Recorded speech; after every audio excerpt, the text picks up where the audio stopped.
തൊഴുവൻകൂട് അമ്പലത്തിൽ ഉത്സവം നടക്കാം കേട്ടോ. അങ്ങനെ അങ്ങോട്ടേക്ക് പോകുന്നതാണ്. അമ്പലത്തിൽ പോകുന്ന കോലമെന്നായിരിക്കും നിങ്ങളിപ്പോൾ മനസ്സിൽ കരുതുന്നത്.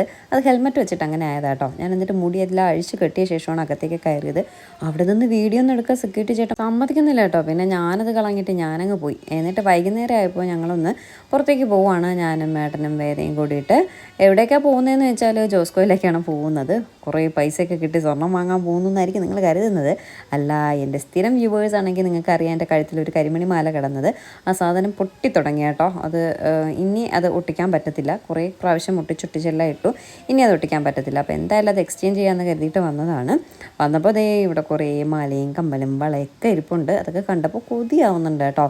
നിറയെ കളക്ഷൻസ് ഉണ്ട്. അപ്പോൾ എൻ്റെ കരിമണി മാലയും ഞാനിങ്ങനെ നോക്കുകയാണ്. ആദ്യം എൻ്റെ കഴുത്തിൽ കിടന്ന കരിമണി മാല ഞാൻ പറഞ്ഞ് ചെയ്യിച്ചതാട്ടോ. ഇപ്പോൾ എനിക്ക് ആ ചെയിന് മാത്രം മാറ്റിയാൽ മതി.